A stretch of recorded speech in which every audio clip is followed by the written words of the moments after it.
In at 5, the Witch Girl of Pilot's Knob. Now this legend comes to us from Marion, Kentucky, where a young girl is said to be buried in a concrete grave. Back in 1916, a woman named Mary Louise Ford and her 5-year-old daughter Mary Ellen Ford were living in Pilot's Knob.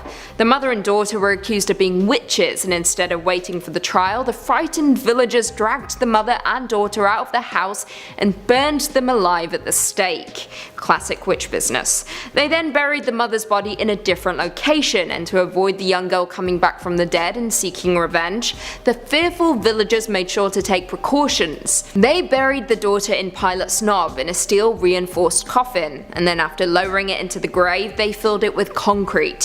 Following that, they put gravel on top and built a metal fence all around the gravesite. Yeah, they were pretty damn scared. According to legend, the young girl's ghost paces back and forth behind the fence, searching for her mother who was buried somewhere else. Yet she cannot escape the confines of the fence. Many locals have even reported seeing tiny child's footprints in the gravel over her grave, and some believe that if you visit the girl's grave alone and get too close, her hands will come up and grab a hold of you and drag you down into the concrete. Folks who have reported to see her go say that she wears a white dress that is scorched at the bottom and her long blonde hair smolders at the ends. In at 4, the Hanging Man of Allendale Train Tunnel. The Allendale Train Tunnel is located south of Cincinnati in the woods behind the Allendale Trailer Park in Ellesmere, Kentucky. Now, legend goes that some years ago a man hung himself from a hook that is set above the tunnel entrance. The man's ghost is said to walk the tunnel or even appear hanging from the hook. Not only that, but there are also reports of disembodied voices as well as screams coming from inside the tunnel. Now for those seeking to locate the tunnel, there has been some confusion simply because it's known as a train tunnel yet no trains run through it. It's actually a tunnel for the stream that runs under the tracks. In order to reach it, you must enter the woods, travel down a hill and follow the stream to reach the tunnel, which is now heavily graffitied and littered. Although in urban legend, one element rings true. There is a hook above the entrance to the tunnel, the clear indicator that you're in the right place. Enjoy. Number 3 on this list is Sawyer Castle. Sawyer Castle is currently haunted by the ghosts of 2 lovers who left this world far too soon. Ranker says, this haunted Kansas mansion has many gruesome tales attached to it, but certainly the most awful one involves the tragic suicides committed by a husband and wife during the Civil War. The owner of the house had gone to fight and instructed his wife to wait for the arrival of a particular ferry that he would be coming home on. When her husband did not return on that ferry, she assumed him dead and hung herself in the bell tower. However, he was in fact still alive, and upon his arriving home he found his wife dead and killed himself out of misery. It's said that strange lights and noises emanate from the house's bell tower to this day. This story is very similar to that of a classic play, Romeo and Juliet. 2 lovers, held apart by something out of their control, take their own life in what is a clear miscommunication. Even though this was horrible, I suppose that they sort of got what they wanted. Now they're together forever, but just in ghost form. Of course, they can't just let this lie though and have to haunt this place and ruin everyone else's life who's still living here. Maybe they think that because they're still together and technically still around,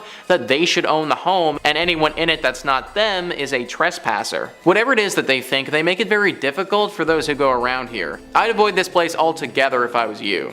Number 2 on this list is Fort Leavenworth. What happened here back in the day is enough to make anyone's hair raise. Ranker says Fort Leavenworth is considered to be one of the most haunted army bases in the US, and it's home to a number of helpful and malignant spirits. It has seen centuries of war and is home to a military prison called the United States Disciplinary Barracks. During World War II, there was a prisoner uprising, and as punishment for their unruliness, one prisoner was hung every hour for 14 hours. They quickly ran out of space in the gallows and also used one of the elevator shafts in the administration building to hang people. Ever since then, screams have been heard from that same elevator shaft at odd hours. Not surprisingly, nearly every building on the base has a horrifying story attached to it. I know that it was war and they were trying to have an uprising, but my gosh, hanging one person an hour? Like, That is just so brutal. No wonder this place is deeply haunted now. All of the spirits from back then are locked into this place and refuse to let go. And you better believe that they make the people who are still around pay for what happened in the past. People have reportedly been attacked by invisible spirits before. They've been clawed at and bitten, and one person even had their finger ripped right off of their body. Things are not pleasant at this army base, and I'm kind of surprised that it hasn't been razed to the ground yet. Might be the only thing left to do to quiet these spirits down. And finally, number 1 on this list is the ghost of Saline River. You already know that this is going to be a scary legend when they have a name like that. Ranker says, according to legend, a Native American ghost by the name of Takaluma is said to walk the banks of the Saline River and was first spotted by a cowboy in the winter of 1879. Takaluma's spirit was condemned to wander the river until he found the skull of his dead father,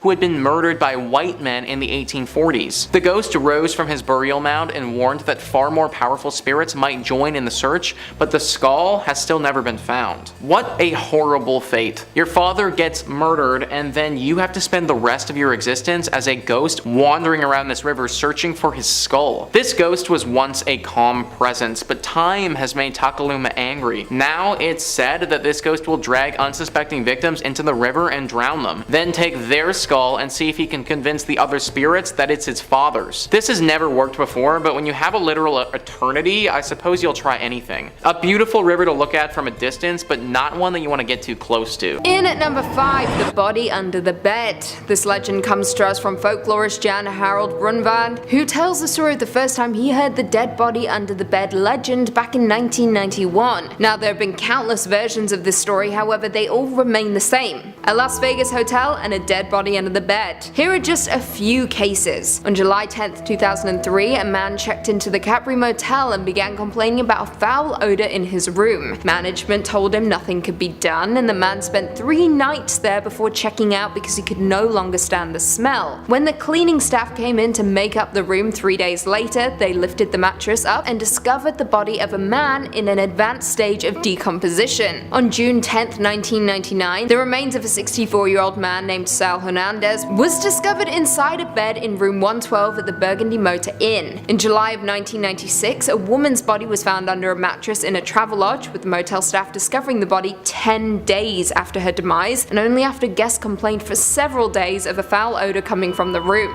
One of the oldest bodies under the bed stories comes to us from 1982. Richard Kuklinski, Daniel Deppner, and Gary Smith often teamed together to run auto theft scams. However, Kuklinski and Deppner decided to kill Smith, and they did this by feeding him cyanide-laced hamburgers in his hotel room. They then stuffed the body under the bed and left it there. There are countless tales of folks finding bodies under the bed, with the legend seemingly hailing mostly from Vegas for some reason. Perhaps just check under the mattress the next time you stay in a motel. You never know what you might find. In at number 4, the Megabucks Curse. Megabucks is a Nevada statewide slot jackpot network that is owned and run by the slot machine company, International Game Technology. However, there's a nasty legend surrounding the jackpot that have deterred some folks from even playing. The Megabucks has so many legends and myths surrounding it, which usually center around the tragic fate of previous winners, leading many to believe that winning the jackpot will result in your death. This legend has some merit thanks to one unfortunate winner, a cocktail waitress named Cynthia J. Brennan. In 2000, J. Brennan won the $34.9 million Megabucks prize played in the Desert Inn Casino in Vegas. Just 6 weeks after her win, J. Brennan was involved in a tragic automobile accident. Her sister was killed instantly, and she herself was left a quadriplegic. This is what began the legend of the curse. Since the event, many stories have surfaced regarding the fate of every winner, including a 25-year-old who won the jackpot in 2003. Others included untimely deaths in various ways, including a fatal drug overdose in a casino hotel and in a gang fight as far away as LA. Now, these stories have proven to be false, but the legend persists. Other related legends to the Megabucks tell stories of underage players who could not claim their winnings, employees of a casino who won and couldn't claim their prize, and countless others. Now, while stories do still persist, the curse itself seems to be false. However, the tragic story of Cynthia J. Brennan is still told by countless people who play the Megabucks jackpot. Would you dare?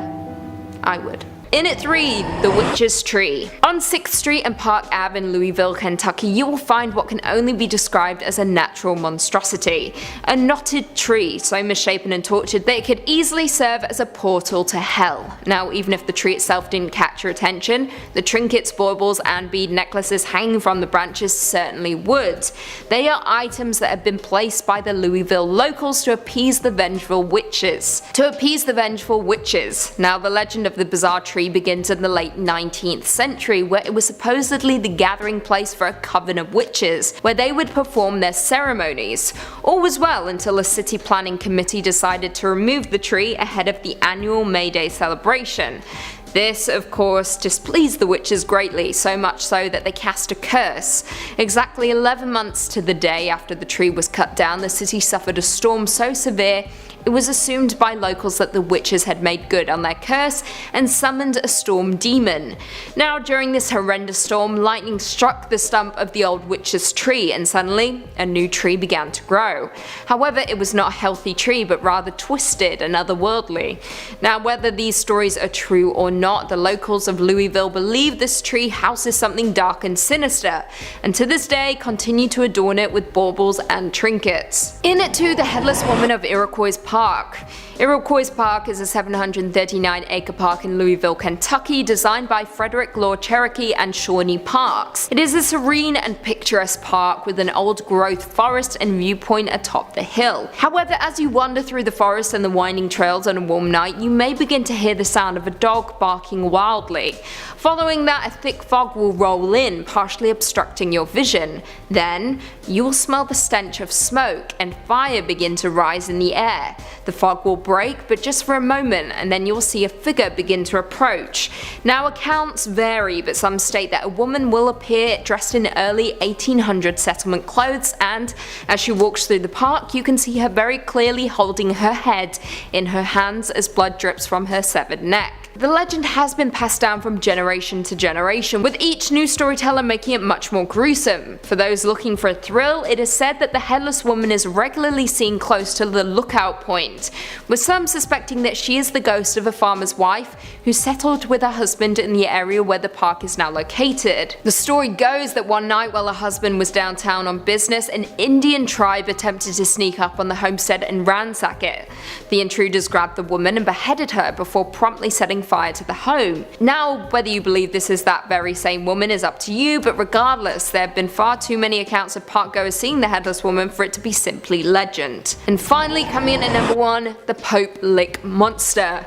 The Pope Lick Monster is said to be a part man, part goat, and part sheep creature reported to live beneath a railroad trestle bridge over Pope Lick Creek in the Fisherville neighborhood of Louisville, Kentucky.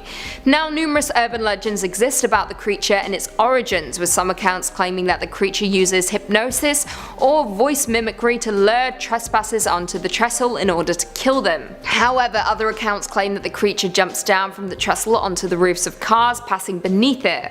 No matter what the story, the creature is so unsettling to those who see it that they are driven to leap off of the trestle. Its origins vary, but some reports state that the human-goat hybrid was a circus freak who vowed revenge after being mistreated. In another version, the monster escaped from a train that was derailed on the trestle. And the final rumor is that the creature is really the twisted reincarnated form of a farmer who sacrificed goats in exchange for satanic powers.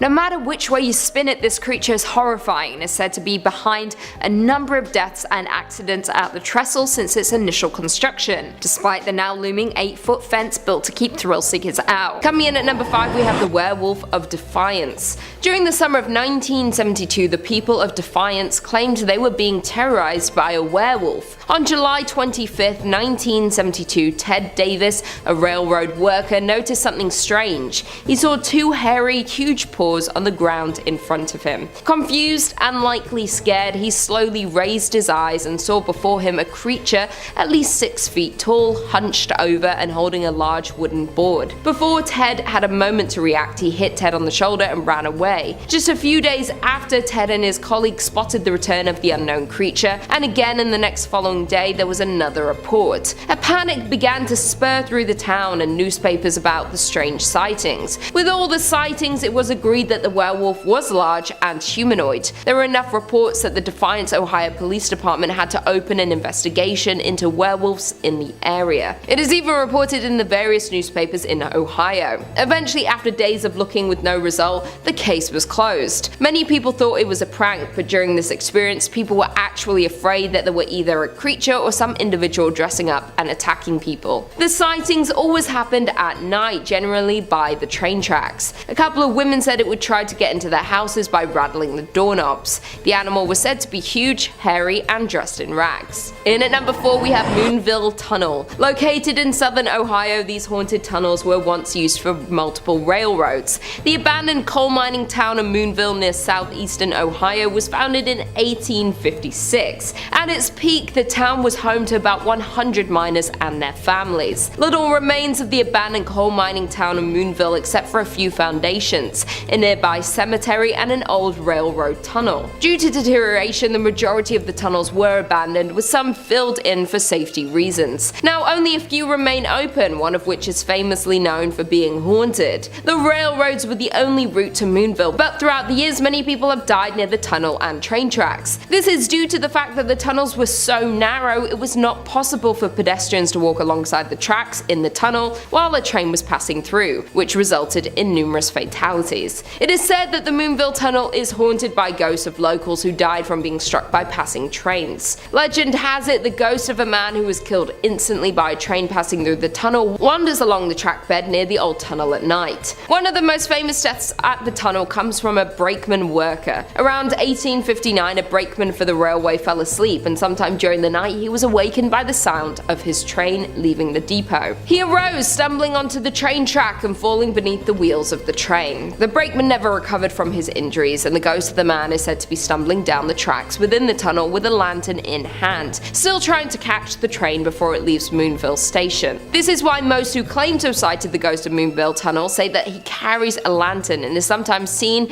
as a hovering orb of light. Coming in at 3, the Del H. Robinson Middle School Spirit. The Del H. Robinson Middle School is located in Las Vegas and is notable for its stories of specters and paranormal activity. Now it is unknown when the school was founded, but as of right now the school has around 1,138 students enrolled from grades 6 to 8. The nickname for the school is Angels, but it is unclear whether that is due to the hauntings that seem to occur within its walls. There have been countless reports from students who say they have seen an unidentified janitor roaming the halls of the school, with some even going as far as to say he had blood on his hands. Now the history of the ghost is unknown, with no known reports of suicides, homicides, or even any accidents occurring on the site. However, students still report ghostly encounters, with some even seeing the janitor outside of the school grounds. One report from a former student stated that he lived a few blocks away from the school and would often see the janitor following him home and then disappear into thin air by the time the student reached his house. However, according to some students, the only thing that would make the haunting stop was by attending church services regularly. However, folks who didn't attend church continued to see the ghost, even in their nightmares. Now the stories do vary from student to student, but many believe the unnamed janitor is the ghost who perhaps passed on while employed at the school. However, due to the fact that the only way to make the ghost disappear is by going to church, makes the entire legend seem like some kind of fable, perhaps even perpetuated by parents of the school in order to push religion.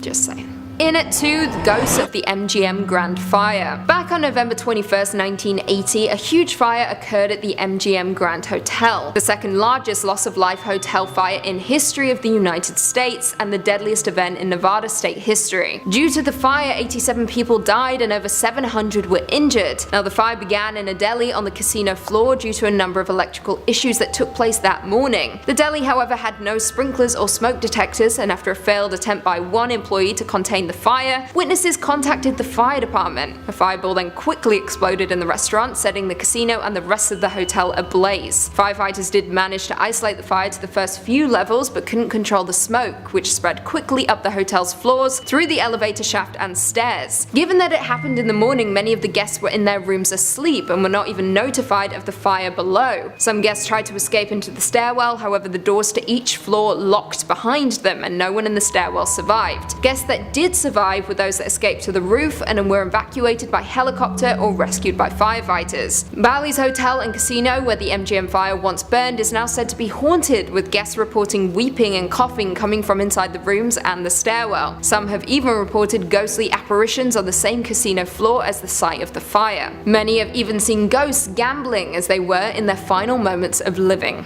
That is very bleak. And finally, coming in at number 1, La Palaza Mansion Hauntings. The La Palaza Mansion is located on 1700 Burney Drive in Las Vegas and is said to be worth over $1.1 million. Now, for many, it is a place of rich history, with many willing to throw that money and more at the property. However, would you if you knew the home had some additional residents that you can't evict? Rumor has it that a mob boss had purchased the house years ago and had carried out many attacks and murders inside the home. Enemies and fellow gang members have all met their end inside the house, and rumor has it that the ghosts themselves are still lingering around. It was said that the behind-the-scenes events of Sin City's organized crime network all took place in the house, and those who disagreed were taken to a nearby room where they were ultimately killed. Some visitors to the home have even reported seeing blood covering the walls, and a handful of ghost hunters also noted a random drain sitting in the middle of the floor in one of the rooms, and it wasn't a bathroom. Just saying, that's where the blood goes. One couple who purchased the home reported being treated harshly by the ghosts of the house. At one point during a dinner party, they saw a wine glass get pushed off the counter and then shattered on the floor. They also heard hissing noises and obscenities coming from adjacent rooms. Now, the mansion was known for having secret rooms which past visitors would often come across. It was rumored that these secret rooms were places where murders would take place, some of them so gruesome that blood can still be seen on the walls. Now, there is no doubt at all that the home is filled with spirits of murdered men, but the reason they remain could be because the drains were filled with the blood of the victims.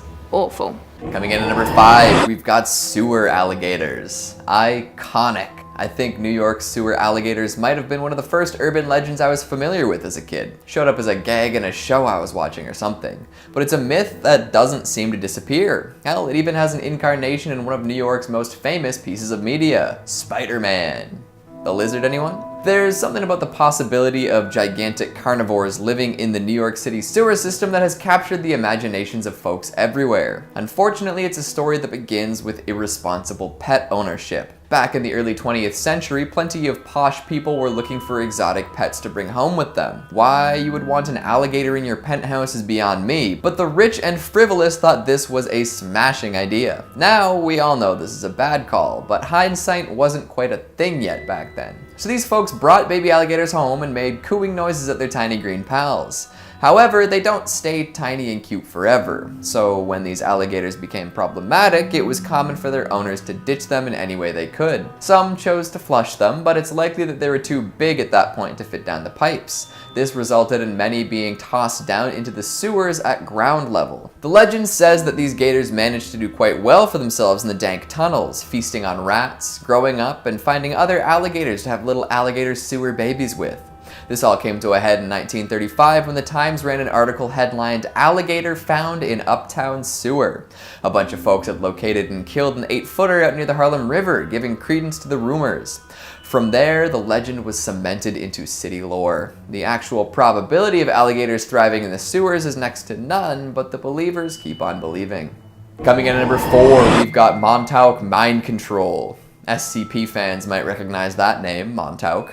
It's a hamlet at the far east end of Long Island. Because of this, it can be interpreted as the end, which kind of makes sense in that context. Stranger Things fans might have their ears perked up right now too, as rumors surrounding this village at the end of the island are bases for some parts of the show. There's an old military base out there known as Camp Hero. It's been shut down for a while, but there are whispers of some sinister stuff happening way back when. All sorts of top secret classified experiments are said to have occurred from the 60s through the 80s. The kind of stuff that would never go public because it's pretty messed up. It's almost sci-fi inspired, to be honest. Being at the end of the island lent them a fair deal of privacy, which meant the folks at the base could get up to all sorts of trouble. The big one that folks talk about has to be psychic experiments. Of course, experimenting on adults is no good. They're already fully developed and likely haven't exercised their psychic abilities. It's rumored that children were kidnapped and brought in and forced to undergo psychic experiments. They were put through all sorts of extreme tests and trials to see if they could unlock their hidden potential. Was it to create a new type of human weapon? Could it have been for the sake of espionage? Did anything really come of it? It really does smack of Stranger Things, doesn't it? An electrical engineer that claims to have worked at the site says they had alien technology there, which allowed them to turn kids into psychic warriors, which is a lot to claim, especially as it opens up the possibility of alien contact. These days, you can visit Camp Hero yourself whenever you want, as it's been converted into a state park. So maybe go and see if you can sense anything, or maybe even find some alien relics. In at number 3 we have Melon Heads. Melon Heads is the name given to the urban legend of human-like beings that live in the forests of Michigan, Connecticut, and Ohio. The Melon Heads were originally abandoned children that a scientist by the name of Dr. Crow decided to take care of at his facility in Kirtland, Ohio. While the children stayed at the facility, Dr. Crow performed experiments. What got them the name Melon Heads was when Dr. Crow injected chemicals into their brains, which caused their craniums to grow abnormally large. Because of the abnormal growth, they developed hydrocephalus, which caused them to become mentally ill. After years of neglect, the Melon Heads ended Dr. Crow's life and burned down his facility. After the death of the mad scientist Dr. Crow, the Melon Heads decided to inhabit the forests of Crybaby Bridge. To survive, the Melon Heads feast on any animals that they hunted down. Because of their paranoia of society, the Melon Heads ate anyone that spotted them. To keep the Melon Heads cult going, they've kept inbreeding, making the offspring even more raving and paranoid. Legend holds that the Melon Heads reside in Wisner Road in Kirtland and Chardon Township, with locals and bypassers reported seeing and hearing the Melon Heads as they lurk in the forest looking for their next victim. Local lore depicts them as a territorial and angry, responsible for attacks, kidnappings, and theft of pets and livestock for food. An explorer even wrote a book about the first-person encounter with Melon Head. Kelly Topradosian claims that she was exploring the grounds of the then-abandoned Felt Mansion and her friends one night when she saw a small human in the distance. They had an unusually large head, but she wasn't scared. Then he started walking towards them. In at number 2 we have Myrtle Hill Cemetery. Residing in Cleveland, Ohio, the Myrtle Hill Cemetery is one mysterious and scary resting place. This legend starts with a 3-foot round granite memorial that pays homage to a witch by the name of Stoskopf. Local legends explain that old lady Stoskopf murdered her family and tossed them in a well. When the townsfolk discovered the grisly truth, they sentenced her to death. When she was buried standing up, and a massive gravestone was placed above her to weigh her spirit down. Though that being said, the legend was likely inspired by the real-life slayings carried out by Martha Wise. Martha poisoned her family's water supply and ultimately killed 3 family members, only a mere mile away from where the witch's ball stands today. Early on, Wise claimed the devil made her do it, with the plain dealer reporting more than 125 witnesses were called to testify to Wise's insanity, stating that sometimes she barked like a dog and frothed at the mouth, that she wandered the woods at night and caught several barns on fire. Wise served most of the rest of her life in Marysville Reformatory, where she died at 89 in 1971. Although she's buried in Marysville, her victims are all buried within a couple of hundred feet of the Stoskopf spherical monument, which wasn't installed, according to local residents, until at least the early 1940s. Locals say that if you touch the stone at night and it's warm, it means that the witch has escaped and she's on the hunt for her next victim. Many can't help but believe that the cemetery itself is haunted, and out of curiosity, many people visit the cemetery and trespass at night to try to interact with its residents' spirits. And finally, in at number 1 we have Rogues Hollow. From the tales of a haunted mill and a Crybaby Bridge to a shaking graveyard and a headless horseman, Rogues Hollow is known to be one of Ohio's most haunted areas. You can explore the park today, just be sure to stay away after dark, as that's when the ghosts come out to play. Ohio Rogues Hollow was once a populated mining village, but very few remnants of the coal mining town remain now. The town was actually once a place notorious for outlaws and gangsters to hide out. Shootouts and robberies were common here, and these continued until the early 20th century. In spite of the town's crooked reality and a peculiar tale, creepy things continue to happen here. There have been multiple reports of sounds of a crying baby at night, shaking grounds at a graveyard, and ghost sightings that haunt the abandoned town. The abandoned mines around Rogues Hollow are full of ghosts of miners who perished there in cave-ins and accidents, with reports of tools being picked up by unseen hands in the black shafts chipping away at veins of coal. Though the entrance to the mine has been permanently blocked, and the walkway near the mine shafts are equally plagued by residents of the spirit world. One old legend that haunts the town is of the Chideston Mill ghost. The ghost was believed to belong to a mill worker who fell into the wheel and was crushed beneath the churning waves. The ghost guarded the area and is filled with jealousy and spite. Because of the negative energy this ghost brings, he supposedly started a fire in the Chidester house when an outsider expressed interest in purchasing it. A more modern legend is the Crybaby Bridge. At the bottom of the hollow, a bridge bridge crosses Silver Creek. According to legend, a car traveling across the bridge slid on ice and plunged into the creek. Its occupants were no longer alive. Today, you can hear the cries being heard from the surrounding woods. There are an endless amount of ghost stories circulating about the old mining town of Rogues Hollow, with eyewitnesses reported seeing women in frontier dresses, hearing old trains, crying and floating tools, leaving us even more certain in the belief of ghosts and spirits. Number 5. Laori Mansion. This mansion is known as one of the most haunted places in the historic French Quarter in New Orleans. The tale originates in 1832 when Dr. Louis Laori and his wife Delphine moved into the home. Known as a popular socialite in town, as well as a grand party thrower, Delphine hid some very dark secrets in this elaborate home during a time when slavery was prevalent in the South. The 3-story mansion at 1140 Royal Street housed horrors and atrocities that only began to surface after police raided the home because a neighbor saw Delphine chase a young girl around her garden with a whip. She then chased the girl onto her roof, where the girl, jumped to her death. Thankfully, laws were in place in New Orleans during that time to punish her. However, somehow, through relatives, Delphine's slaves were returned to her. Delphine used to chain up her cook to the stove all day, only to unchain her for bed, and then would chain her back all day when she woke in the morning. It is said that a fire broke out in the home in 1834, supposedly by this cook who could no longer stand her fate, and when firefighters entered the damaged home, the rumors only became more true. Delphine had disappeared, never to be found again after an angry mob gathered. Gruesome tales have surfaced since this tragic event.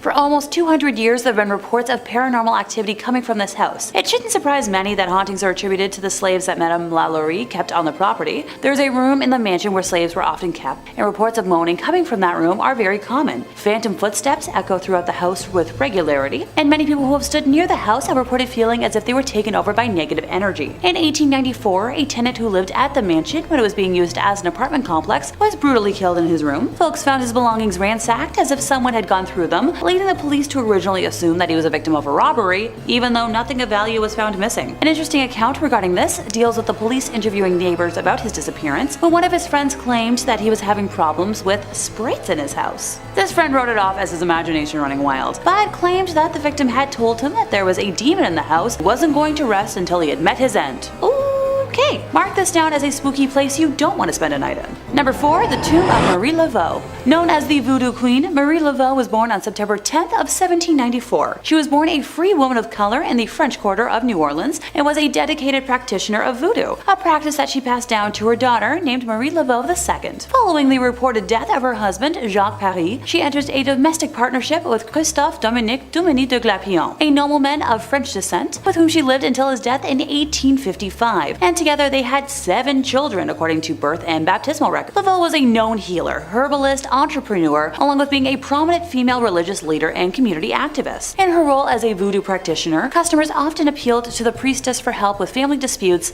health, finances, and more. Lau performed her services in 3 main places: her home on St. Anne Street, within Go Square, and at Lake Pontchartrain. She was the 3rd female leader of voodoo in New Orleans, and passed away on June 15th of 1881 at the age of 79. Though even days after her death, many say they could still see her roaming the streets, and her grave today still resides in New Orleans at the St. Louis Cemetery. Locals say that if you place a rose on her grave at midnight on her birthday, that you can levitate above the historic gravesite. Coming in at number 3, we've got the Empire State Bermuda Triangle. You're all familiar with the actual Bermuda Triangle, right? You know, the mystical portion of ocean between Miami, San Juan, and Bermuda that supposedly disappears ships, planes, and anything else that passes through? Well, apparently there's a spot like that in New York, sort of. If you ask around long enough, you might hear the tale of the Midtown Bermuda Triangle.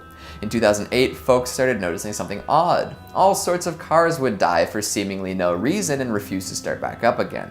It happened so often that people started looking for reasons why. Someone made the observation that all of these shutdowns seemed to be happening within 5 blocks of the Empire State Building. Mechanics got used to driving out, towing the dead cars a few blocks, and having them work perfectly once again. There are all sorts of theories as to why this happens, but the prevailing idea is that radio signals coming from the Empire State Building's broadcast tower were causing some sort of interference. Maybe they were inadvertently screwing with car alarm systems, stopping them from starting. However, this problem seems to have solved itself without anyone really addressing what was going on. So, was there a mysterious dead zone around the Empire State Building, or were folks just reading too far into their car troubles? Coming in at number 2, we've got mole people. We started with some underground reptiles, now let's get to some mammals. Humanoid mammals. Deep below the city, among the many subway tunnels and sewer systems, lives a city of people not accustomed to sunlight. Mole people. Well, probably not actual mole people, it's just a nickname they all got for living underground.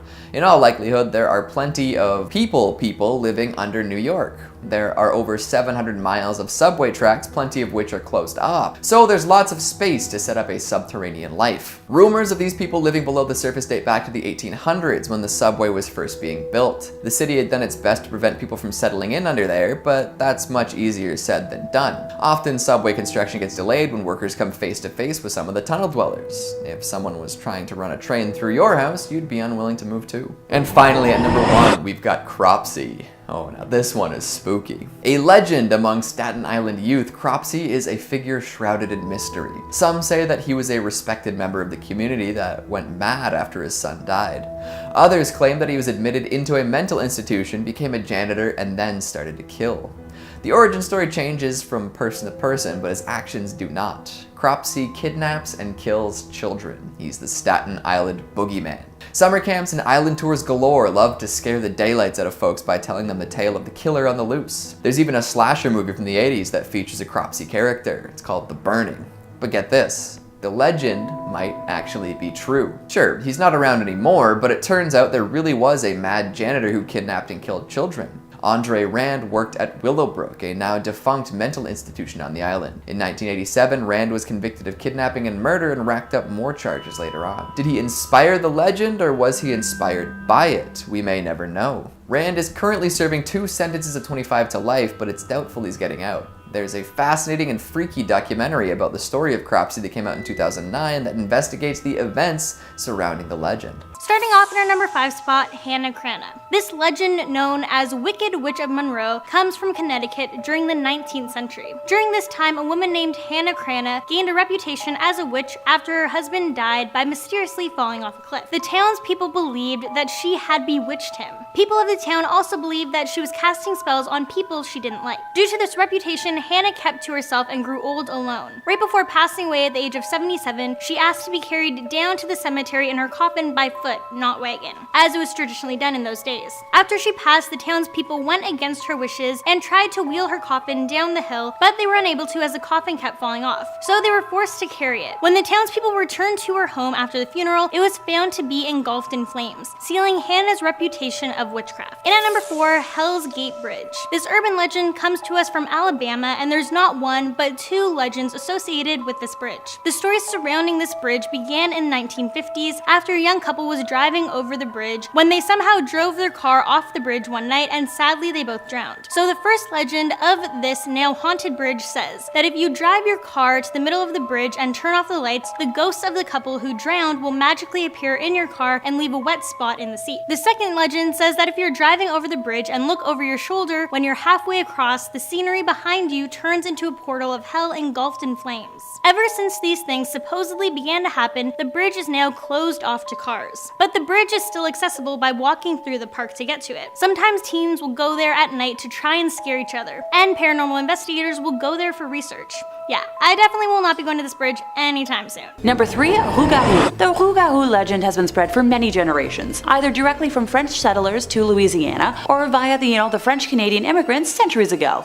Rougarou represents a variant pronunciation and spelling of the original French loup-garou, which is the version I heard about when I was younger at summer camp. According to Barry Jean Ancelette, an academic expert on Cajun folklore and professor at the University of Louisiana at Lafayette in America, the tale of Rougarou is a common legend across French Louisiana. Both words are used interchangeably in southern Louisiana. Some folks call the monster Rougarou, while others refer to it as the loup-garou. So just so I personally don't get confused today, I'll stick with Rougarou when referring to this legend. In the Cajun legends, the creature is said to prowl the swamps around Acadiana and Greater New Orleans, specifically the sugarcane fields and woodlands of the region. The Rougarou is most often described as a creature with a human body and the head of a wolf or a dog, similar to most werewolf legends. Often the storytelling has been used to inspire fear and obedience. One such example is stories that have been told by elders to persuade Cajun younglings to behave. According to another variation, the beast will hunt down and kill Catholics who do not follow the rules of Lent. This coincides with French Catholic loup-garou stories, according to which the method for turning into a werewolf is to break Lent 7 years in a row. For what it's worth, I've been ignoring Lent for much longer, and I'm not a werewolf. I'm closer to being part vampire, but not part wolf. Long story. A part of the legend says that the rougarou is under the spell for 101 days, and after that time, the curse is transferred from person to person when the rougarou draws another human's life source. During that day, the creature returns to human form, and although acting sickly, the human refrains from telling others of the situation for fear of being killed. Other stories range from the rougarou as a rabbit to the rougarou being derived from witchcraft. In the latter claim, only a witch can make a rougarou, either by turning into a wolf herself or by cursing others with lycanthropy. Make of that what you will. Number 2, the Grunch. The Grunch is described to be an elaborate cross between the canid and reptilian chupacabras. New Orleans residents have so named the creature the Grunch after the old dirt road that leads to a dead end in the woods that it likes to frequent. But sightings and tales, unlike its cousins, seem to go back farther in Louisiana history than in other areas of the world, dating back to the Crescent City's early roots. This southern cryptid has been called the Vampire of Farborough-Marigny and Bywater area, dating back to the early 1800s. Vampire, eh? The Grunch is said to hide in the tall grass and exist off of the red fluids of goats and humans. It preys on those who park their cars on its namesake road at night. The most common description of the New Orleans Grunch is a goat-like being appearing to have leathery or scaly black-gray skin and sharp spines with long horns or quills running down its back. The creature stands approximately 3 to 4 feet high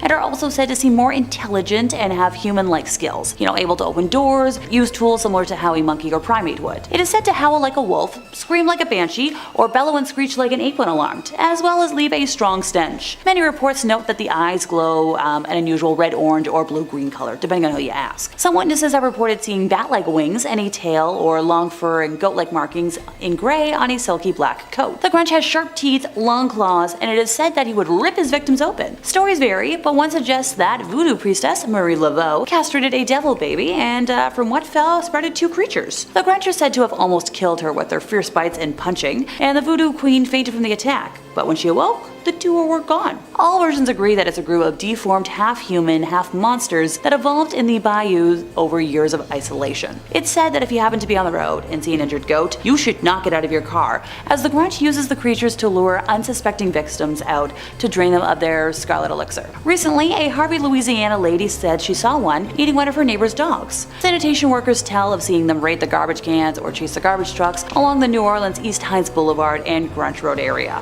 The Grunch is said to haunt many areas in New Orleans and surrounding parishes, such as Lakeview, Metairie, Chalmette, Harvey, Tarrytown, Slidell, Covington, and Paradis. They are said to live in the darkest parts of the New Orleans City Park Golf Course and have been seen running in the tall grass and along the levees of Chalmette National Battlefield. In the Paradis, Luling, and Bouette, LA area, many stay late at night. You can see them running across Highway 90 looking for something or someone to eat. Lakeview residents nowadays tell of how they no longer leave their pets in the yard after Hurricane Katrina, as so many Grunch were displaced into the neighborhood. Specifically in Harvey, Louisiana, many people tell of seeing them knock over trash cans and chasing cats to consume from them. People at first thought they were rabbit or mangy hairless raccoons, but trust me, that's more of a Toronto problem. Number 1, the Honey Island Swamp Monster. So the Honey Island Swamp Monster, also known as the Louisiana Wookiee, is a humanoid cryptid that is reported to have been seen in and around, Honey Island Swamp, Louisiana since 1963. It was first reported when 2 hunters spotted this creature, prowling the swamps, and its tracks indicated that it had 3-toed webbed feet. They said it was standing over 7.5 feet tall and weighed somewhere between 400 to 500 pounds or more. It's also believed to be covered in a thick coat of matted gray or brown hair and swamp weed. Apparently its yellow eyes are seemingly reptilian, and the smell it emits has been called the stench of death. Now, it is possible that a Bigfoot evolved webbed feet to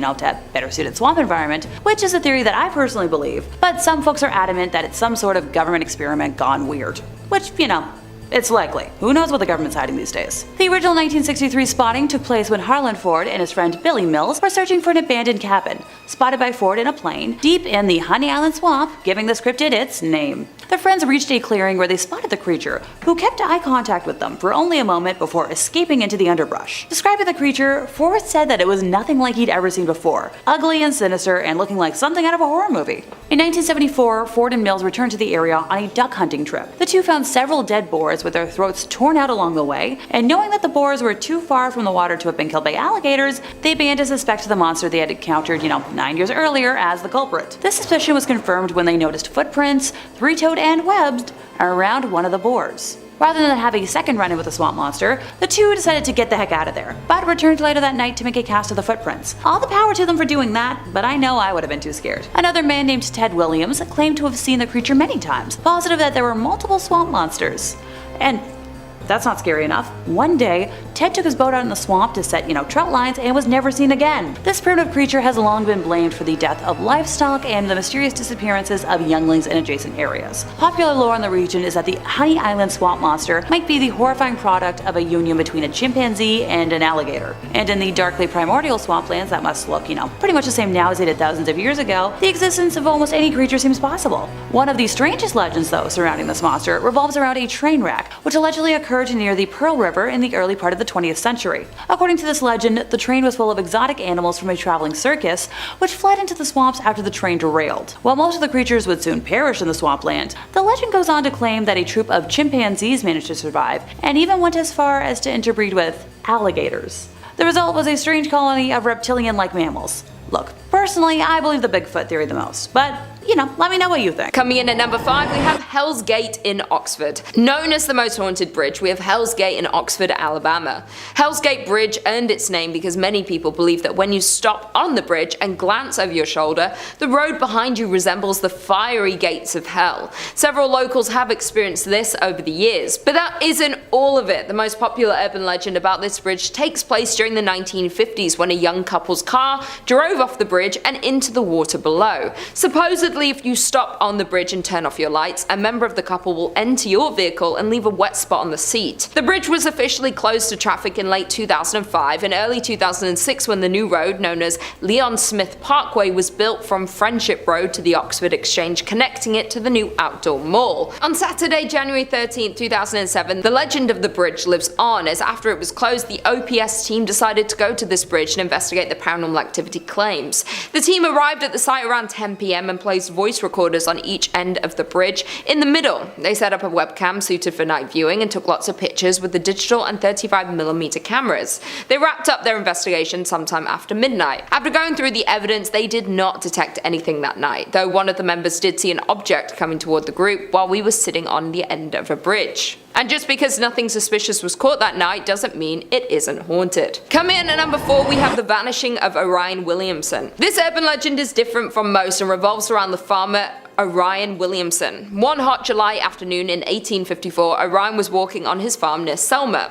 Reportedly, Williamson's wife and family were on the front porch of the farmhouse. Then, neighbors passed by and waved to Williamson, who was walking in ankle-deep grass. Orion waved back before vanishing right before the eyes of his family and neighbors. The party ran to the site, frantically searching, but found no sign of Williamson. Soon, a search party was formed, and 300 men are said to have come to search for the farmer. No sign of Orion materialized, even though the effort continued well into the night. As news of the inexplicable vanishment spread, more volunteers and a team of geologists arrived. They dug up the field to see if the ground was in any way unstable or unusual. There was only solid rock a few feet below the surface. No holes, crevices, or cave-ins, nothing that could explain the event. Reportedly, Mrs. Williamson and her son could hear Orion's voice calling for help for weeks afterward, growing fainter and fainter. Each time they would rush out onto the field only to find nothing. Gradually, Orion's voice faded into a mere whisper, then disappeared forever. After no amount of searching turned up anything, the judge declared Orion dead. The following spring, it is said, a circle of dead grass appeared to mark the spot of the unlucky farmer's disappearance. The German scientist Maximilian Hern, author of the book Disappearance and Theory Thereof, speculated that Orion walked into a spot of universal ether. He believed these places lasted a few seconds and could completely destroy all matter within them. Another scientist theorized a magnetic field had disintegrated Orion's atomic structure and sent him into another dimension. At number 3, Slaughterhouse Canyon. Here we have an urban legend from Arizona. This comes all the way back from the 1800s during the gold rush. During this time, there was a very poor family who lived down in the canyon. One day, the father went into the canyon for food as he would normally do, only this time he didn't return. So it said the family slowly started to starve and descend into madness. The mother was unable to witness and listen to her children crying anymore, so she put on her wedding dress, murdered her children, and then threw them into a nearby river. The next day, it said she died due to starvation. Legend has it that if you go down to Slaughterhouse Canyon at night, you will hear the loud cries of this mother who lost her mind. Coming in at number 2, Charlie No-Face. This urban legend is coming from Pittsburgh, Pennsylvania. Charlie No-Face was a cautionary tale for children. Parents told their kids that Charlie was a man who was foolishly playing around with some nearby power lines when he had an accident which caused his face to become severely burned. Parents told this story to their kids to keep them from messing around with exposed electricity. Charlie No-Face was said to lurk around in abandoned train tunnels at night and made electricity flicker with his presence. He was also said to wander dark alleyways and deserted country roads late at night as well. This urban legend is actually based on a real-life man. His name wasn't Charlie though, it was Raymond Robinson. He had suffered a severe accident involving a dose of 1,200 volts on an electrical trolley bridge when he was a kid. His eyes were cooked in their sockets, his nose was burnt off, and his left arm was destroyed up to the elbow. This amount of electricity should have ended up killing him, but luckily it didn't. Because he didn't like people to see him looking like this, he would only go out at night. But unlike the legend, Raymond didn't do any type of haunting at all. He was actually very friendly to people he would come across. And in at number 1, Backseat Killer. In this legend, we have a woman in Indiana who was driving home late one night after having some drinks with her friends. She was driving on a secluded highway when she noticed a pair of headlights coming up behind her. At first, it seems although the car is going to pass her, so it pulls up beside her. She notices a man is driving the car, but then almost immediately he pumps the brakes and goes back to following behind her. And right away, she gets extremely nervous. I mean, you can't blame her. Here she is driving in a secluded area, not another car in sight, and then this man is just following her. The man then speeds up and gets dangerously close to her back bumper, and he starts flashing his lights.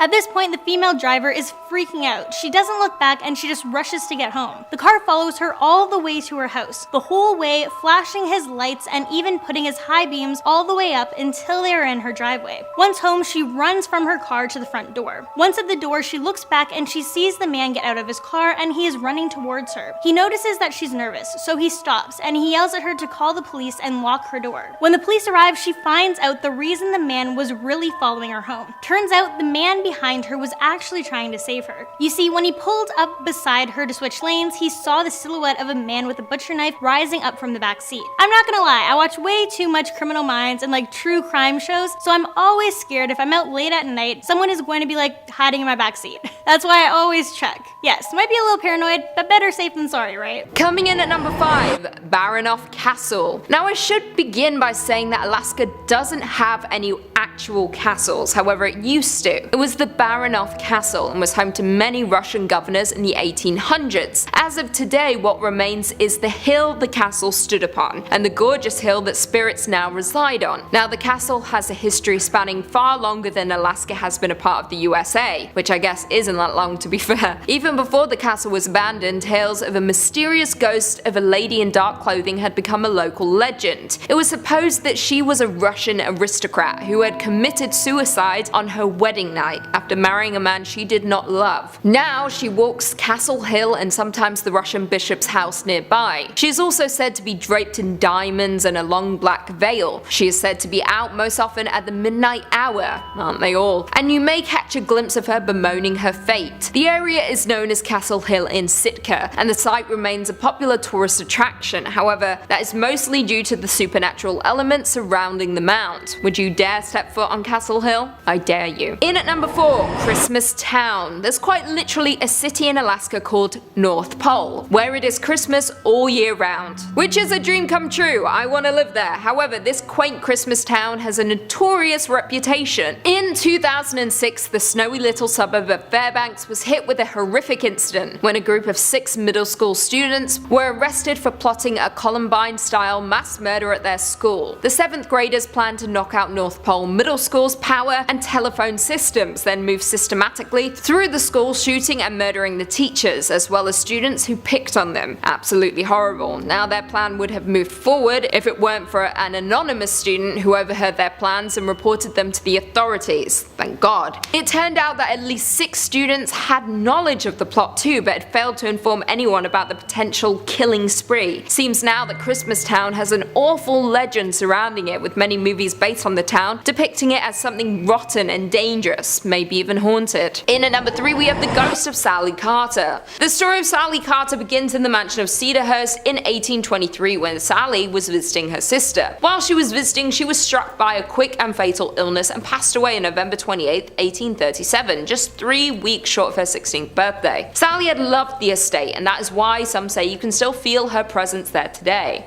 Reports of Sally's ghost go back to 1919 when a 17-year-old boy from Dothan, Alabama slept outside Sally's bedroom. That stormy night he had a dream that Sally visited him, asking him to prop up her tombstone. When he awoke the next morning, he explained the strange dream and told his family that he was going to Sally's grave. They laughed at him, but when he arrived, her stone had indeed fallen over in the storm. This popular local legend ends with the boy going back to his hometown of Dothan, never to return to Huntsville again. Sally's grave was in the family plot on the estate. She had so many visitors, there was a well-worn path from the road. She did unfortunately also have many teenagers vandalize her grave. That is why in December of 1982, Sally, her sister and her sister's 3 children were relocated to an undisclosed location in the Maple Hill Cemetery. Her casket was relocated, but some claim that when her grave was excavated, the casket Sally was supposed to spend eternity in was empty, besides tombstones falling over and caskets being empty of mortal remains. Others have reported seeing sights of Sally walking the grounds of the estate she loved so much. A past guard at Cedarhurst heard Sally walking upstairs while working one night. After the woman's shift ended, she realized that she had lost some money while doing rounds. After searching the grounds, hearing footsteps following her and the unnerving flickering of her flashlight as if the batteries were ready to die, the guard gave up the money for lost. But once she returned to the guard shack, her flashlight flickered brightly, shining directly on the cash she had given up looking for. It was then she chose to thank Sally and claims to have heard a young woman's laugh in return. Someone who knew both the Thornton and Grace families who lived in the house had a friend who slept in Sally's room. When asked what it was like, the friend told him about doors opening and closing by themselves, covers getting snatched off the bed, and light switches being tripped. The girl thought it was all rather annoying, but after a while got used to it and ignored the strange things going on. In at number 2 we have Hugging Molly. This urban legend comprises of the Witch of Hugging Molly, haunting the town of Abbeville, Alabama. Legend claims that a phantom woman would appear to children, but only at night. The witch would squeeze them tightly and then proceed to scream in their ears, though she never harmed them other than causing ringing in their ears. Molly had been described as a 7-foot figure, wearing dark clothes and a wide-brimmed hat. Jimmy Rain, an Abbeville local and lifelong resident, grew up hearing the legend of Hugging Molly. For him and his friends, she was more than just an urban legend, but a real ghost haunting the grounds of his town. One night, Jimmy and his good friend Tommy Murphy heard the story from Tommy's dad. His dad told them he knew Hugging Molly was real because she had sprung from the shadows and hugged him one night. They were convinced it had to be true. Who Molly is still up for debate, but many believe that she lost her own children and go after local children to make up for the lost time with her own child. Some say her ghost still walks the street of Abbeville late in the night, sweeping her black skirt as she goes. And finally, in at number 1 we have Slag of Sloth's Furnace. From 1882 to 1971, Birmingham's Sloth's furnaces transformed coal and ore from surrounding acres into the hard steel that would pave the way for the Industrial Revolution.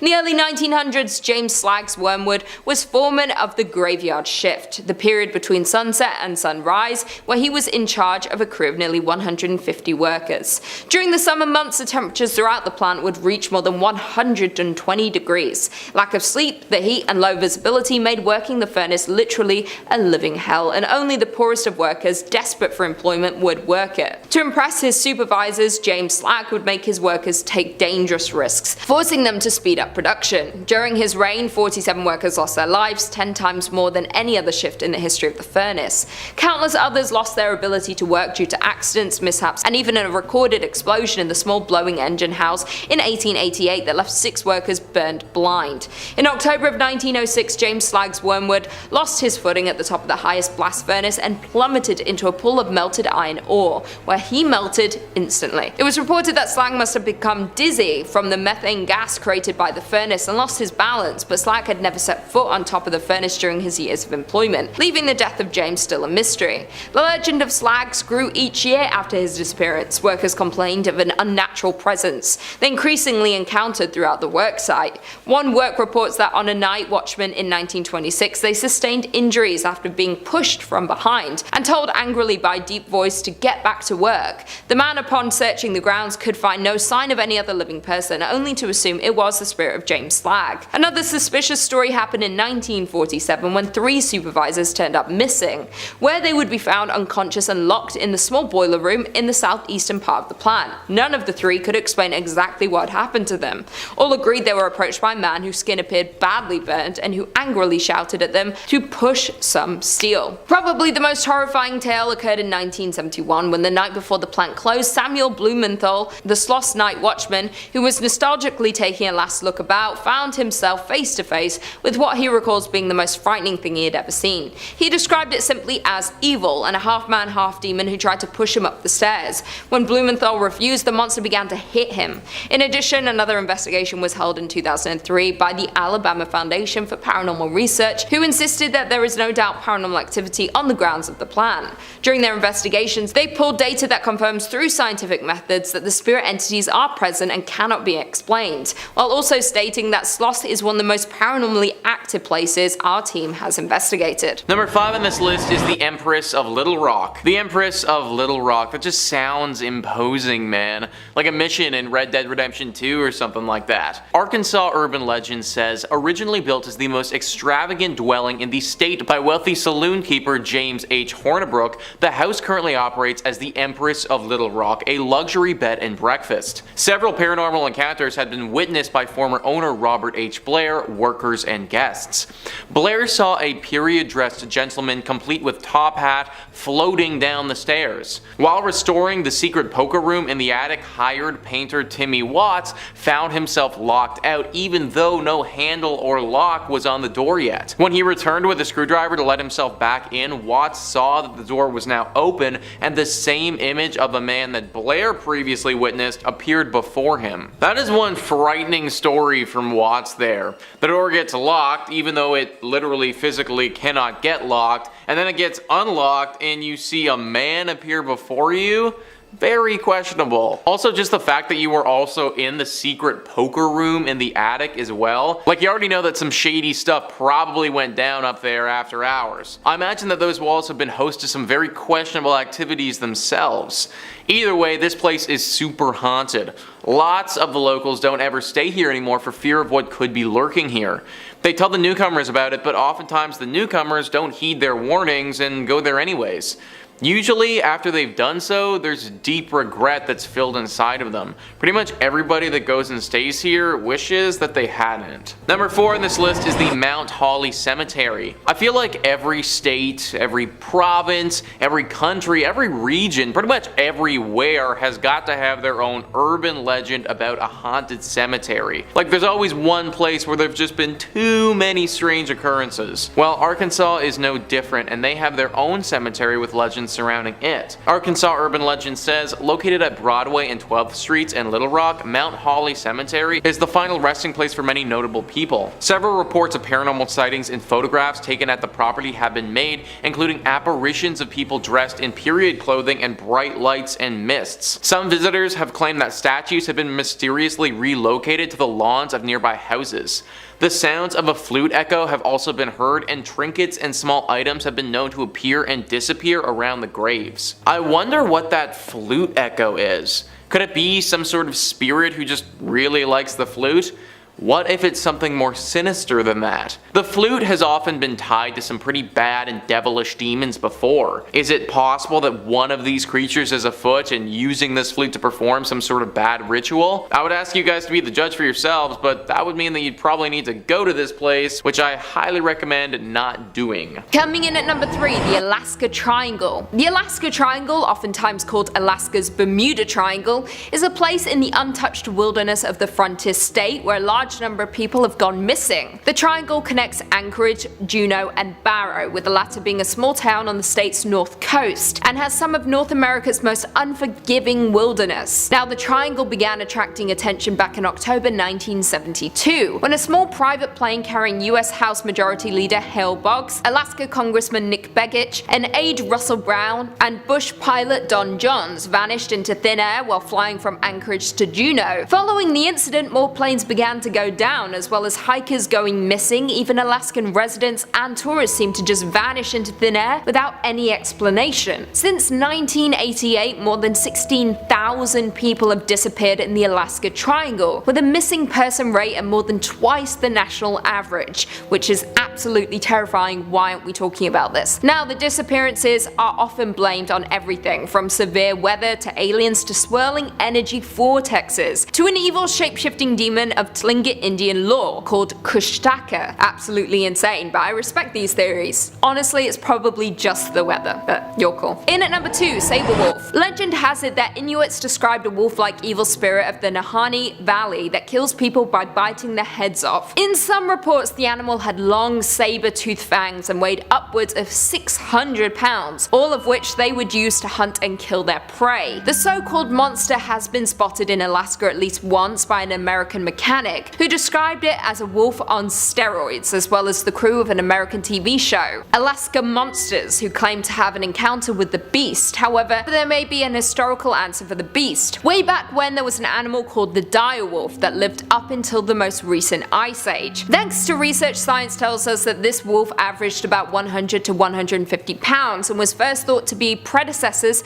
to dogs as well as the grey wolf. The dire wolf had bone-crushing jaws. However, archaeological evidence suggests it was a scavenger as well as a hunter. However, whether they still exist today, no one has a definitive answer, so perhaps it is a dire wolf folks have been spotting, or maybe it is a saber wolf. What do you guys think though? Could just be a wolf. And finally, in at number 1, the abandoned copper mine. This abandoned copper mining camp is a National Historic Landmark district that became a bustling mining camp filled with miners and their families. Now, in 1925, a geologist predicted that the area would soon be mined out, and he was correct, because by 1938 Kennecott was a ghost town, and as of today is a popular tourist attraction. Now, more interesting still, in the Kennecott mines, it was not gold that folks were digging for, but instead copper. After copper was discovered in 1900 in the area, a group of wealthy investors formed the Kennecott Copper Corporation to mine the incredibly rich copper before, of course, it was abandoned along with the railroad, which was eventually abandoned due to the cost of constantly changing its position across a nearby glacier, and the mining camp in turn became a ghost town. A very haunted ghost town at that. According to reports, the spectral phenomena in the area, which included tombstones appearing and then vanishing along hiking trails, sounds of crying children, and poltergeist activity, was enough to drive away state government workers who were trying to redevelop the area into government housing projects during the 1990s. Yikes. If you want to venture into the supernatural realm, you can, with the abandoned mine offering tours for those brave souls. Number 5 in this list is the Arkansas Highway 365.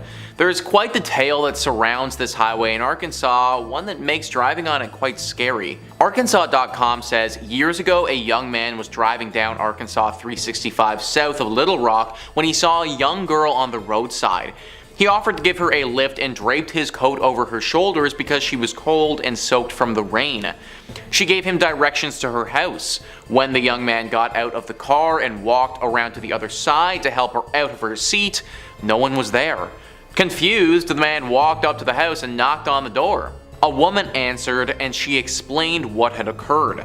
She said, "That young girl is my daughter who was killed years ago. She hitchhikes back home once a year." The young man then drove to the cemetery to see the young girl's grave. There he found his coat draped over her tombstone. This is just one of the stories of this young girl, but this happens, as the woman suggested, once a year. Once a year, a good Samaritan who is simply trying to help the young girl will be fooled into driving a ghost around for a few hours. I have no idea how that dude, after getting to the cemetery, was able to get in his car and keep driving after that. Like, the second I saw my coat dangling from the tombstone like that, I would immediately tapped out.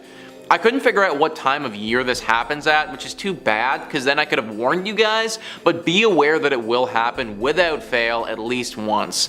So if you do see a young girl on the side of the road along this highway, definitely stop to help, but just know you might be picking up a ghost. Number 4 on this list is Mary Walters. The legend of Mary Walters goes hand in hand with the legend and haunting that surrounds Curran Hall. Arkansas.com says, currently the home of the Little Rock Visitors Information Center, the house was originally built by Colonel Ebenezer Walters for his young bride Mary. Mary Walters was never able to see the completed structure as she died in childbirth just before the house was finished. Grief-stricken, Colonel Walters left the state and the house was owned by several different people, some of whom have reported experiencing the presence of Mary Walters. Visitor center staff have also experienced eerie occurrences, including a picture coming off the wall and a coffee machine making coffee with no grounds or water present. Mary Walters apparently haunts this ground now and the areas surrounding it. Nobody really knows what it is that she wants, just that she's here all the time, haunting everyone and everything. I guess she must really be fascinated by the coffee maker though, because that's often a device that she haunts and messes with. Maybe just technology in general is something that gets to her. Considering she never got to see this building get finished, to see it now, totally finished, and also with literal futuristic stuff in it would be kinda crazy. Well, I guess normal stuff for us, but futuristic stuff for her. Either way, she isn't said to be a dangerous ghost, just an annoying one. Be wary if you ever end up at Curran Hall, Mary Walters might be watching. Number 3 on this list is the 1886 Crescent Hotel and Spa. Well, this sucks, guys. A nice spa and hotel ruined once again because of ghosts and a pesky urban legend. Arkansas urban legend says the legendary 1886 Crescent Hotel and Spa is one of the most popular haunted Arkansas destinations. Visitors can stay overnight and take tours revealing the secret underground passages, the property's old morgue, and hear the multitude of hauntings that have been reported throughout the years. The most well-known ghost of the Crescent is Michael, a stonecutter who helped build the hotel and who fell to his death at the location of room 218. Michael is said to have been a womanizer who often got in trouble for flirting with the ladies. Room 218 is now the Crescent's most requested room. Another paranormal guest of the hotel is Dr. John Fremont Ellis, former hotel physician. Dressed in top hat and fine clothing, he's been seen on the staircase from the second floor to the lobby, and smoke from Ellis's tobacco pipe is sometimes smelled near the elevator. Look out for a disappearing pool of blood, a resident morgue ghost around the autopsy table, and more eerie sightings. Oh yeah guys, just casually look out for that disappearing pool of blood and dead ghosts that's out and about. No big deal. Oh, and also the ghost of a doctor who just walks around and does weird haunted crap. Totally cool, man. All very casual. Yeah, that's a big no, everybody. Spas are supposed to be relaxing. There is nothing relaxing about doctors and dead people and blood. I'll get my massages elsewhere, thank you very much. Number 2 on this list is the Toltec Mounds. Once again, we have another creepy name that could be a Red Dead Redemption 2 mission. Arkansas urban legend says, known to some as the Stonehenge of Arkansas, the mounds and earthen embankments present at Toltec Mounds Archaeological State Park are remnants of the Plume Bayou culture, not the Mexican Toltec or Aztec tribes as the name suggests. The Plume Bayou people built 18 mounds to serve as a ceremonial, religious, governmental, and social complex, with at least one serving as a burial mound. Archaeological digs at the site have uncovered items that cannot be traced to other Native American cultures, and also have suggested that the Plume Bayou people simply disappeared with no trace of where they went or why they left. Visitors to the present-day park have claimed to see lights, orbs, and even ghostly apparitions of ancient people. At night, footsteps have been heard around the existing mound site. I have no idea what those orbs are or who they're coming from, but I don't want any part of it, folks. Clearly, there is a deep spiritual energy at this place that does not want to be messed with. By having all these warning signs, we should know that by now. I think that we should listen to it and stay away. And finally, number 1 on this list is the natural steps. The Earth is a big place, and seeing that it's such a big place, occasionally it makes some pretty cool geological things. Sometimes these weird occurrences, though, are a bit too strange for anyone's liking. Arkansas urban legend says, a unique geological formation along the banks of the Arkansas River, Natural Steps is a small town with an unsettling history of buildings, structures, and people disappearing. Days after a local couple's wedding atop the Natural Steps, the groom perished from a sudden and mysterious illness. Overwhelmed with grief, the widow disappeared after the funeral, many believe by committing suicide by jumping off the Natural Steps. Residents and visitors alike have since reported seeing a woman in white strolling within the town. During the Civil War, Confederate forces are believed to have sunk their own gunboat containing vast sums of gold in order to keep Union troops at bay. 3 Confederate soldiers died during the explosion, and their graves can be found in the town cemetery. Legend has it, on moonlit nights, the ghosts of the 3 soldiers march in a single file line to the Arkansas River to uncover their hidden treasure. So we have multiple things going on at these steps / town / urban legend hell spot. We have a groom who has apparently taken their own life. Then we have his wife, who apparently haunts the area now because she's really upset about her groom who took his own life. Then we have Confederate soldiers wandering about because of some gunboat that went under in a big explosion. And then when the moon is out, apparently these soldiers decide that they want to go treasure hunting and go walk about to find it. This is just one big symphony of creepy. The only time I'd recommend going to this spot is when the moon is fully out, just to see if you can find the treasure, but even that is a big risk. Coming in at number 5 is the ghost of Stowe Lake. The history of Stowe Lake, located in the Golden Gate Park in San Francisco, is shrouded in mystery. Stowe Lake is said to be haunted by the spirit of a woman who, after attempting to save her child who fell in the water, drowned in the lake. Now, legend goes that this woman, referred to as the White Lady, so always the White Lady, wanders the edges of Stowe Lake as she searches for her baby. It is said that she can even be summoned by visitors, with the most active area surrounding the lake being near the Pioneer Women and Children statue. The legend states that the statue, depicting a woman with children, houses the spirit that haunts Stowe Lake. People have noted that at night the statue seems to have 3 children surrounding her instead of 2 older ones and one that is barely a toddler.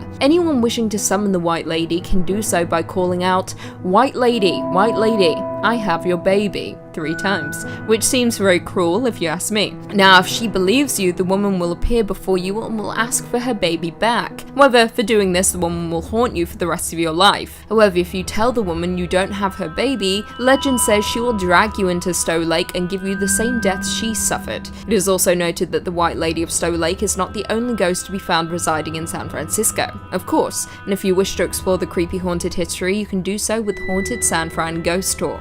Coming in at number 4, we have the Dark Watchers. The Dark Watchers is a name given to a group of entities in California folklore purportedly seen observing travelers along the Santa Lucia Mountains.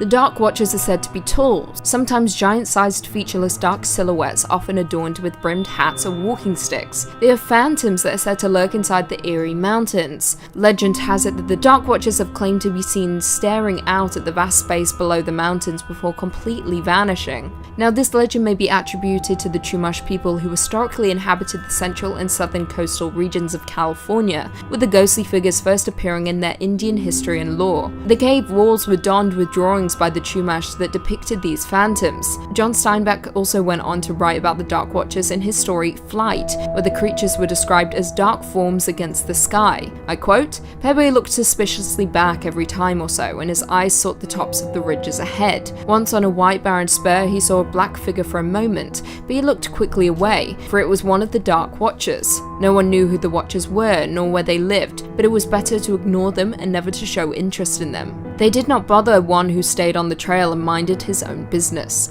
Steinbeck's son, Thomas Steinbeck, would also grow up to report having seen the Dark Watchers during his childhood, and later, along with artist Benjamin Brode, collaborated on a book titled In Search of the Dark Watchers, where they go into the history of the legend and interview locals who claim to have seen them, such as the famed Big Sur resident Billy Post. In more recent history, sightings occurred in the 1960s by a Monterey High School principal. Number 3 on this list is the Clayton House.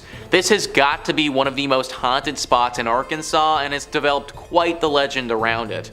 Arkansas.com says, originally serving as the residence for William Henry Harrison Clayton and his family, the Clayton House has also been home to several paranormal experiences. Director Martha Seiler and her employees steer clear of a bedroom on the 2nd floor where the sounds of boots stomping and doors slamming have been heard. In Clayton's study, Seiler and her daughter have both seen an apparition of a woman with gray hair dressed in brown. A carpenter took some pictures while working on the house, and when he got them back, a woman appeared. Paranormal investigators have captured several recordings in the house, including one of a cat meowing and a man yelling an obscenity. When the public was invited on these investigations, a woman reported her hair being tugged and a man saw a person's face. Wow, so there is a lot going on here and a lot to break down. First off, we have the sounds that are coming from the 2nd floor. Boots stamping on the ground and doors slamming. Is this potentially the ghost of William Henry Harrison Clayton expressing his disapproval of something? If so, what is he trying to tell us and why does he seem so mad? Second off, we have the woman who's appearing in the Clayton study. Who is she? Is she the wife of William? And what would have happened to her that has caused her ghost to stay here? I imagine it must have been something pretty tragic. Then we have a carpenter taking pictures and a woman show up in them who wasn't there. Is this the same woman who was in the study, or is this a different woman entirely? And finally, we have some paranormal investigators capturing literal recordings of the ghosts and ghouls who reside here. Also, they captured a cat too. Don't know if that was just a cat or a ghost cat or like what the cat has to do with it, but now we have to factor that into this mess of a place as well. One big circus of ghosts is what this house is, and the thing that has stumped everyone is why. From my research, I couldn't find any horrific tragedies that went down here. It's just an old house. I guess sometimes it really do just be like that, and this place was just meant to be haunted. Number 2 on this list is the Allen House. What is it with Arkansas and these creepy houses, man? And they all have creepy names too. Like the Allen House. Who the heck would want to stay at the Allen House? Anyways, Arkansas.com says, built in 1906, the Allen House is located along North Main Street and features Gothic-style architecture and wrought iron fencing. The house was planned by local businessman Joe Lee Allen to be the most impressive house the town had ever seen. Unfortunately, in December 1948, the family experienced a grave tragedy. Their daughter, Liddell, consumed mercury cyanide-laced punch in the house's master suite. Out of grief, her mother sealed off the room and it would not be entered by anyone for nearly 4 decades. During its time as an apartment building in the 1950s, tenants would report eerie occurrences including hazy figures appearing in photographs, furniture being unexplainably rearranged, and several reports of a lady sitting in a turret window. So at least with this house we have a reason as to why it's haunted. In the last one we didn't even know, there wasn't anything clear. I think this one is pretty clear and obvious though. Liddell took her own life in the master suite and the mother completely sealed off that room, effectively trapping any spirit or paranormal energy in there. Such a tragic story that you never want to hear.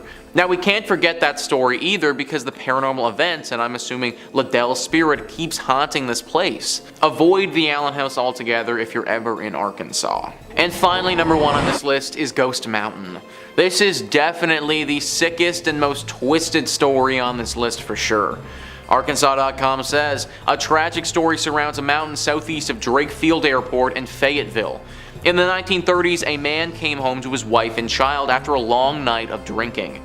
His wife had been up all night caring for the sick child whose incessant crying had made the inebriated father furious.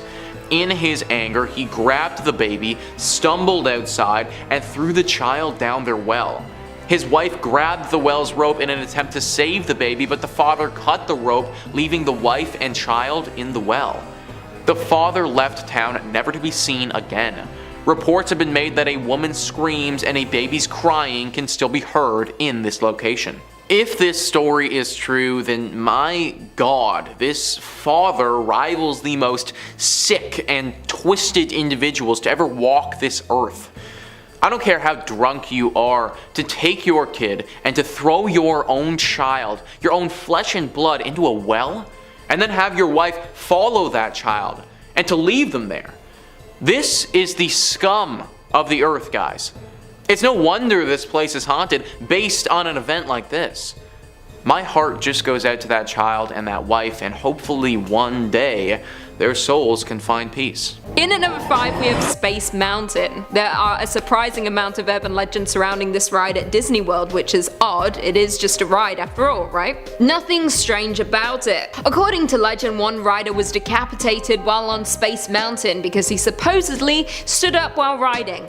What an idiot. Now this is only a little bit true. There was a decapitation, but it was on a test dummy, not a real person. No person has ever been killed while riding Space Mountain. However, there is another dark legend that surrounds this ride. According to legend, on Space Mountain you can find Mr. One-Way. Some accounts describe Mr. One-Way as a red-haired man with a red face, with stories stating that he hangs out in the line for Space Mountain. But this differs depending on who you ask. According to video footage, Mr. One-Way away will sometimes get onto the ride with other passengers, grabbing an available seat. However, it is said that he disappears right before you reach the final tunnel at the end of the ride. On top of that, there is supposedly a second ghost called Disco Debbie, who is also said to haunt Space Mountain, and according to some riders, she glows in the dark. Very freaky indeed. Coming in at number 4, we have Magnolia Creek Lake. Magnolia was once a thriving riverport town in southern Wakulla County, Florida, which was established all the way back in the 1820s and is now classified as an extinct city by the State Library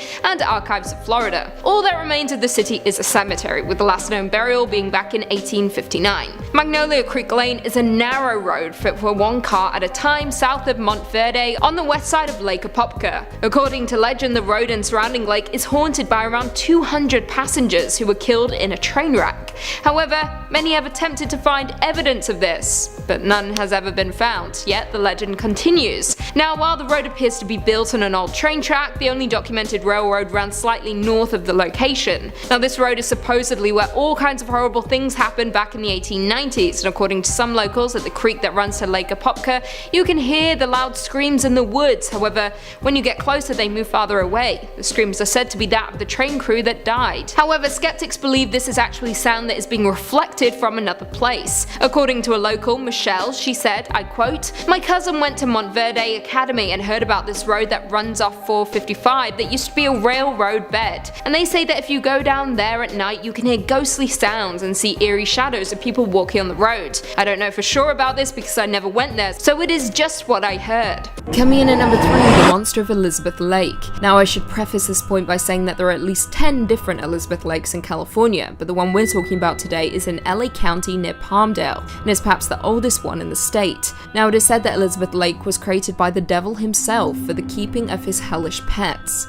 The legend also goes on to state that if you swim deep enough, you will stumble across the passageway to hell. Throughout the years, there have been countless sightings of a monster that is said to have the neck of a giraffe, head of a bulldog, bat wings, and is said to be 50 feet long with a rancid scent of decay. For over a century, sightings have been reported and strike fear into the locals' hearts. It is said that locals have been so scared that landowners would actually sell or completely abandon their properties. Not to mention, any attempt to build on the lake's land has come to no avail. At night, residents could hear screams from the lake and would have horribly disturbing visions. Farm animals would also disappear, and sightings of flying, winged creatures were also reported. However, like all urban legends, any proof of creatures' existence or death has yet to be discovered. Coming in at number 2, we have Turnbull Canyon hauntings. Turnbull Canyon is a 4-mile loop located near Whittier, California, and is part of Puente Hills Preserve. Turnbull is known for the view it provides of the Hysley Temple and Rose Hills Memorial Park. However, it has also been the source of rumors regarding paranormal activities. Death is said to reside within the canyon, the place itself once being referred to as Hutuknan, which means the place of the devil. The legend tells of the region being haunted by the Indians who were murdered for not converting to Catholicism. Their spirits are now said to linger in unrest in the canyon. Years later, Turnbull would also be the site of numerous satanic rituals held by cults attempting to conjure demons or even Satan himself, often by sacrificing children from the nearby orphanages. However, one day one of the sinister cults suddenly vanished, and what was left behind in their wake were paranormal sightings and occurrences being reported by hikers and locals, who have also claimed to have seen hooded figures, hellish creatures, and mutilated children. Not to mention, more mysterious deaths have since occurred, with one teenager being electrocuted while exploring the ruins by an old asylum in the canyon. A plane also crashed there in 1978, taking the lives of 29 people. And finally, coming in at number 1, we have the Hollywood Sign Spirit. Probably one of the most infamous legends to come out of California is the Hollywood Sign Spirit, which is said to be haunted by early 1900s actress Peg Entwistle. Entwistle was a British stage and screen actress who began her career back in 1925, appearing in several Broadway productions. By 1932, during the height of the Great Depression, Entwistle was in Los Angeles with a role in the Romney Brent play The Mad Hope starring Billy Berg. Following that, Entwistle found her first and only credited film role for radio pictures called 13 Women. However, on September 18, 1932, a woman was hiking below the Hollywood sign when she found a woman's shoe, purse, and jacket. She opened the purse and found a suicide note, after which she looked down the mountain and saw the body below. Entwistle's body remained unidentified until her uncle, with whom she had been living with, identified her remains. The suicide note was eventually published and read as follows. I am afraid. I am a coward. I am sorry for everything. If I had done this a long time ago, it would have saved a lot of pain. P.E.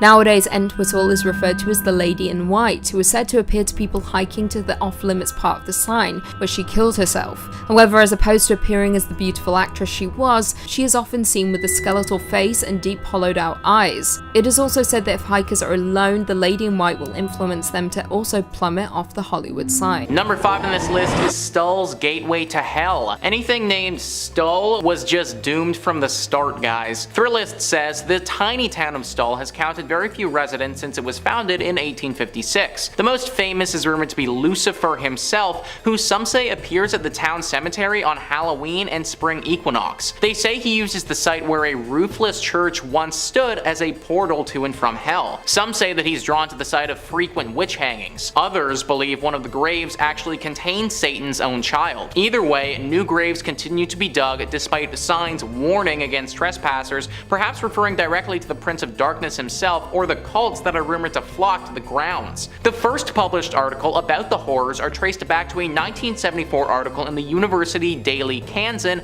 though whispers about evil have persisted since 1900 or so. In 1998, the hanging tree was torn down to stop people from visiting. It hasn't lessened the need for a small town to bolster an annual police presence to deter visitors looking for a glimpse of the devil himself. So we have witch hangings here, we have cults that flock here, and then we also have the worst thing of all, the literal devil potentially calling this place home. How could somebody decide to name a town Stull? That is way too close to the word skull and it's just destined for failure. People have been smart enough not to live here all that much, and as Thrillist has said, the residents are few and far between, but it doesn't change the fact that this place is deeply haunted. If the devil truly does live here and there is a portal to hell, then there's no telling what other crazy things can happen here. Maybe there are few residents around because the devil has been taking them. I also think it's interesting that there are more police around this place. Why would there be a bunch of police around an area where there isn't that many people? Maybe the government knows something about this place that we don't. Maybe they're hiding something and don't want locals finding out. It's just a theory, but based on the rumors around this place, I could believe it.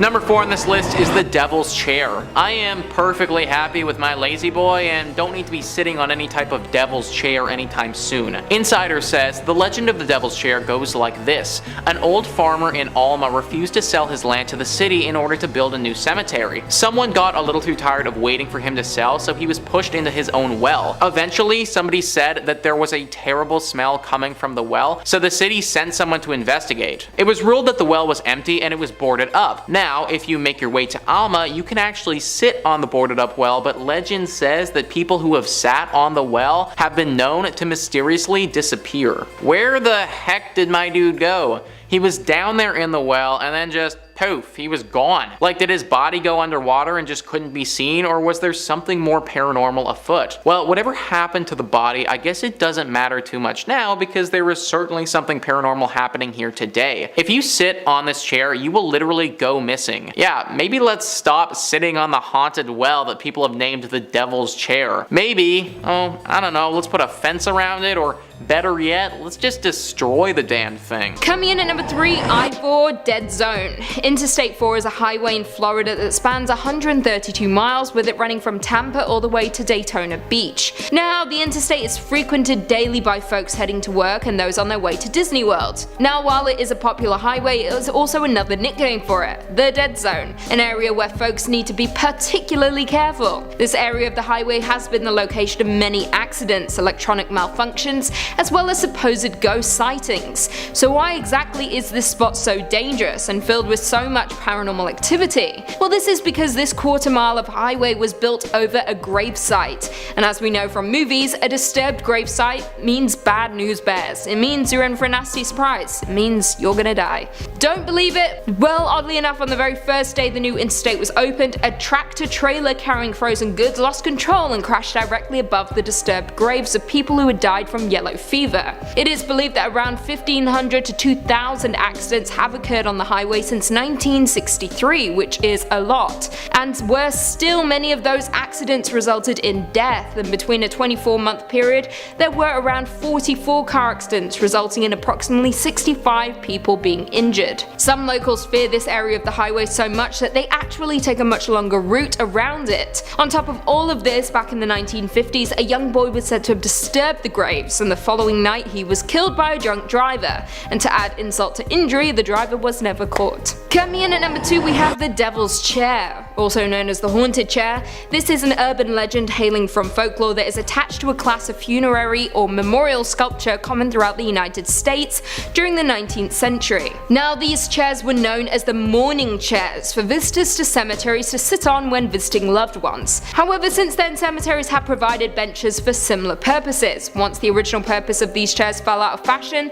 superstition quickly developed in association with sitting in the chair. For example, some young people dare one another to visit the site, most often after dark or at midnight, or in some cases on Halloween. Stories state that if you sit in the chair at these specific times, something awful will happen, with people fearing that they will be punished. In Florida specifically, the Devil's Chair is located in Cassadaga, Florida, and is a graveside bench in the cemetery that borders Cassadaga as well as Lake Helen. According to legend, an unopened can of beer left on the chair will be empty by morning.